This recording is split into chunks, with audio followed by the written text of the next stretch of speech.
Anong ulam nyo ngayon mga Marikoy? Kami kasi eto yung ulam namin. Kung akala nyo nakaka-LL kami for tonight, nagkakamali kayo. Gumamit lang ako ng 2 puso. Akalain nyo yon mga Marikoy, pwedeng pagsabayin yung 2 puso. So ayun na nga, pinagsabay kong in-slice at binlender yung 2 puso ng saging. Pagkatapos pinirito ko lang mga Marikoy para lumambot at maluto. I-mix-mix lang natin para pantay yung pagkakaluto. Para tuloy sisig yung niluluto ko. Grabe, ang sarap tignan. Pag ganyan na yung itsura, pwede na yan. Lalagyan na natin ng harina kasi kapampangan ako. Nilagyan ko na din ng konting asin at saka paminta, tapos sibuyas. Nilagyan ko din pala ng isang itlog. Bakit isa? Kasi isa na lang yung natira sa ref namin. Tapos i-mix-mix lang natin. Deng aliwakan yan, pwede deng lamason. Pagkatapos magpipirito na naman tayo ulit. Kung itatanong nyo kung may nagastos ako sa ulam namin tonight, wala po kasi nagtingin lang ako ng mga tira-tira dito sa amin. Ito din pala yung pangalawang beses na nagluto ako ng ganitong burger. Taas nyo yung paa nyo kung akala nyo karne yung niluto ko kanina. Naalala ko tuloy yung kanta na sana 2 daw yung puso niya. Ito yung mahal ko o maalak ko. Tapos tinatanong niya pa kung sino yung pipiliin niya. Gusto ko sana siyang sagutin kaso di ako marunong kumanta. Kapag totoo kasing mahal mo yung isang tao, di mo na kailangan pumili pa. Pagkaluto pala ng burger steak, ito namang gravy yung lulutuin natin. Tunaw lang ako ng butter mga Marikoy. Tapos nilagay ko na to at minix-mix ko lang. Pag medyo luto na, lalagyan ulit natin ng harina. Lagyan na rin natin konting Nestle cream. Tapos naglagay na rin ako ng gatas. Nilagyan ko nga din pala ng tubig. Nilagay ko na din ulit yung sarili ko, toyo. Tapos konting asin at i-mix-mix lang natin. Di ko kasi gusto yung malabnaw. Gusto ko sa gravy marayupot.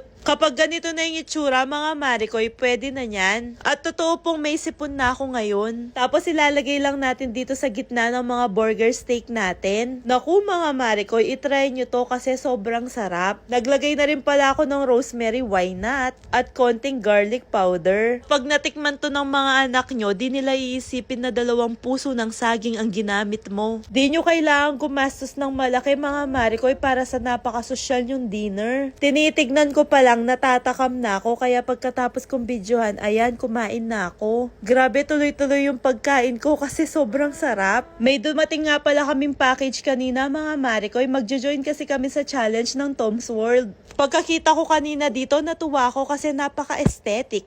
Check nyo nga pala yung Facebook page nila. Nandun yung madaming information about sa challenge na pinapagawa nila dito sa TikTok. Bigla naman ako na-excite kasi may paganito pa. At napakabongga ng jacket. Tara na mga Marikoy, sabay-sabay tayong mag-join. Sa Sabado kami pupunta sa SM Pampanga. See you there!